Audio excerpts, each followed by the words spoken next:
il était évident que la manière dont la scolarité était menée dans le monde rural était tout à fait aberrante.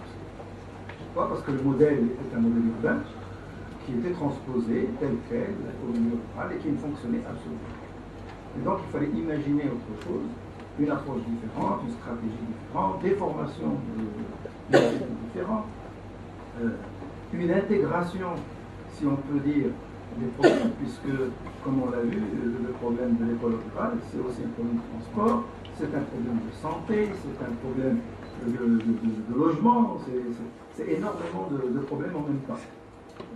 Je prends un exemple simple. Quand vous avez une école rurale qui est placée dans un douar, sachant que les douars au Maroc n'ont pas une constitution, je dirais, organique, à partir du moment où les maisons sont dispersées sur 10 ou 15 km de rayon, vous avez déjà un premier problème qui est celui du transport. Vous avez un problème pour l'enseignant, parce que dans un douar, il n'y a pas de location. Il faut qu'il habite, il faut un logement. Et puis, à côté de ça, il n'y a pas que ces problèmes-là.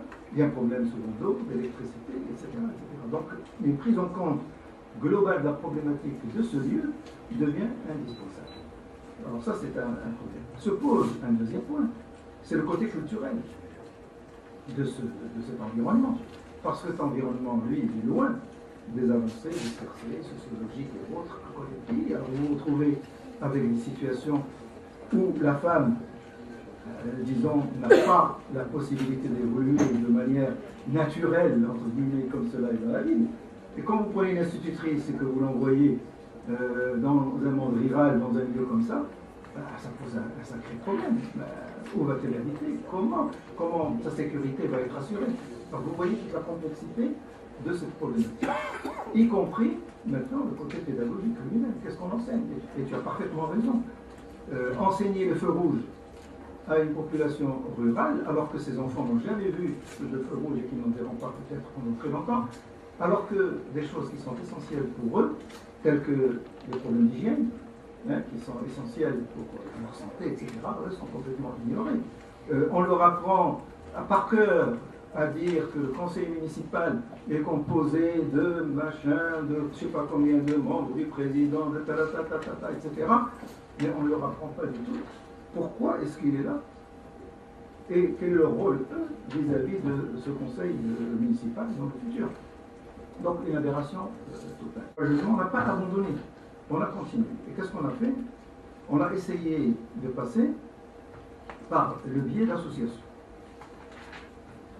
Par des associations qui, eux, ont amené avec eux des gens qui nous intéressent. C'est-à-dire, ils ont amené avec eux le représentant de l'agriculture. Ils ont ramené le médecin de la région. Ils ont amené des gens de ce type. Et à partir de là, on a pu créer, en effet, un petit corps de gens intéressés. Et le projet, donc, s'est développé. On a fait, dans un premier temps, 5 régions. Là, je me rappelle, c'était Kassel, Zagora, Sherwin, qu'est-ce qu'il y avait encore, Zedet, Sargala, etc. On avait pris des endroits vraiment représentatifs. L'expérience réussie, vraiment réussie. C'est-à-dire que les résultats sont améliorés, la fréquentation était meilleure, moins abondante, les enseignants étaient plus heureux, plus contents, ils avaient un coaching, ils voyaient des gens,